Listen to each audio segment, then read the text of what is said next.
Capital One just came out with a premium travel credit card that has a lot of potential to quickly become a rival of other premium cards such as the Chase Sapphire Reserve and the AMEX Platinum. And so in this video, I'm going to discuss 3 key reasons that you absolutely need to get the new Capital One Venture X credit card. I'll start by giving a brief overview of this new Capital One Venture X credit card, and then I'll get into the 3 key reasons that this card could be a really good option for you. So without further ado, let's jump right into it.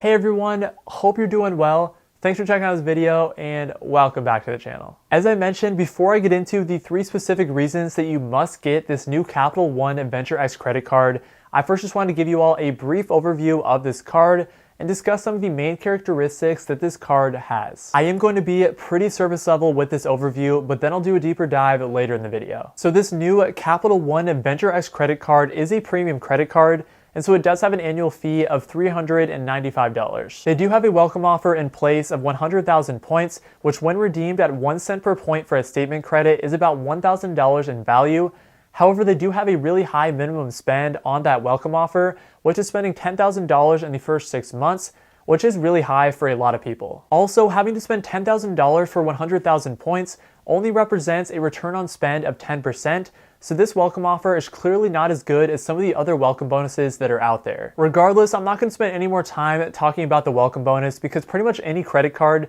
is worth it as long as you can get that welcome bonus just due to the additional year 1 value that you can get. Instead, all of my analysis in this video and the specific reasons to get this new card is going to be based on the assumption that you would want to keep this card beyond just year 1. If we move on and take a look at the Capital One Venture X card multipliers, we can see that you can get 10x points back on hotels and rental cars booked through the Capital One travel portal, 5x back on flights booked through the Capital One travel portal, and then 2x back on all other purchases. Overall, the point multipliers for travel with this card are pretty good, but it is a little bit restrictive because you can only get a lot of those multipliers when you specifically book travel through the Capital One travel portal. The Capital One Venture X credit card also does give you some pretty useful credits, as you get a $300 travel statement credit when booking through the Capital One travel portal, and then you get 10,000 miles on your card member anniversary every single year, which is valued at about $100. Finally, this card also does offer some additional cool perks, such as price drop protection, access to the currently limited Capital One lounges,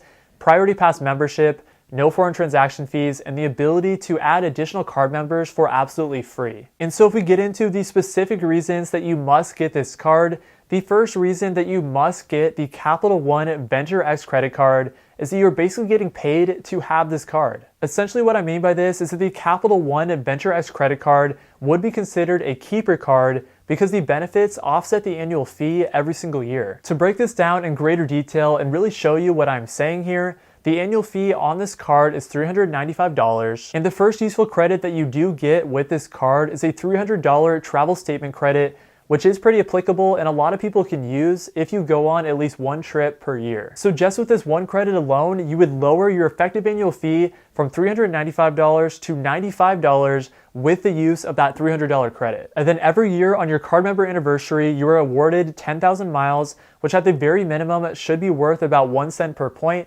assuming that you redeem it for a statement credit on travel, so worth about $100. So with the $100 added to the $300 travel credit that you get every single year, your annual value on this card is $400. And as I previously mentioned, the annual fee is $395, meaning that your effective annual fee every year would be -$5. In other words, Capital One is basically paying you $5 every single year, assuming that you can use the travel credits. And the $5 is actually conservative because the $100 that you get from the 10,000 miles every single year is assuming that you redeem those miles for a travel statement credit. But if you were able to book with one of Capital One's travel partners, then those 10,000 miles could be worth a redemption value of 2 cents per point,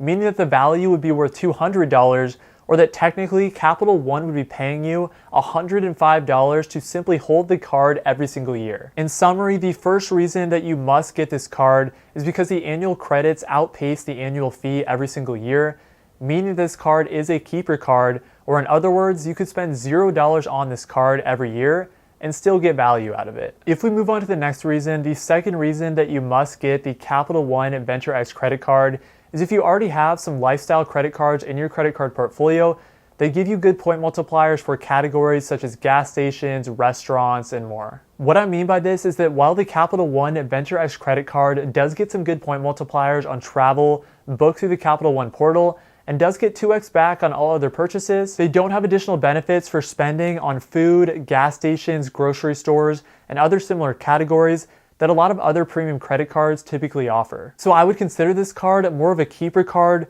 and that it gets its value from the annual credits that outpace the annual fee, and not so much so from point multipliers and daily spend categories. Therefore, if you already have other cards that are good for lifestyle type benefits, such as the AMEX Gold card that gets really good benefits on dining, then it would be really good to pair both of these cards together and get those lifestyle type benefits with a card like the AMEX Gold or the Chase Sapphire Reserve, but then still get some added benefits through the Capital One Venture X card. And overall, my recommendation here is that this card isn't necessarily amazing as a standalone card, although based on your own situation, you may want to take advantage of the 2x back on all other purchases. However, when it is paired with other cards that get really good value in daily spend categories, this card can be really powerful and provide a lot of extra value. Finally, the third reason that you must get the Capital One Venture X credit card is if you want a lower cost and simpler premium travel credit card. And this is because, like many other premium travel credit cards, this new Capital One card does have really high point multipliers for booking travel,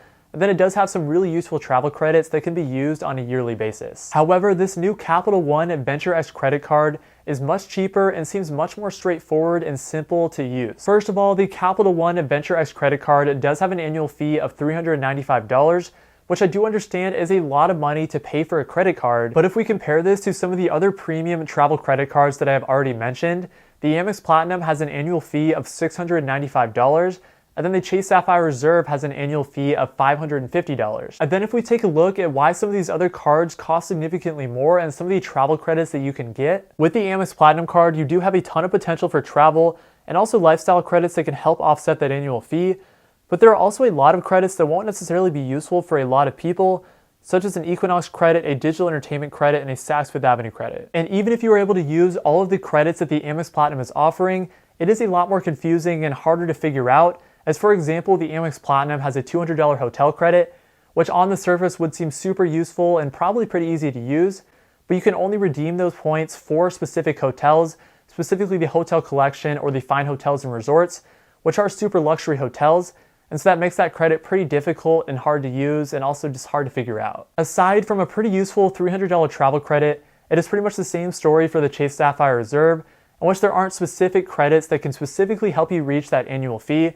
And some of the credits that the card does have, such as a Peloton credit, aren't necessarily useful for everyone. However, if we take a look at the Capital One Venture X card, they do have that lower annual fee of $395,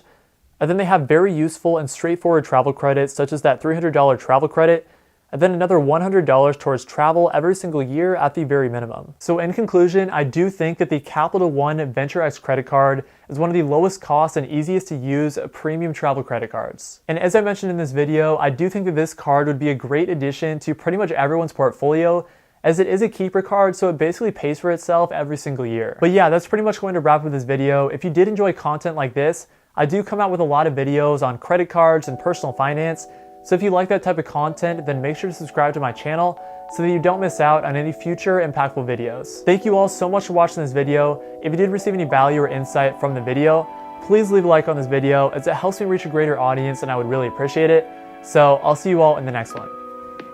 Peace.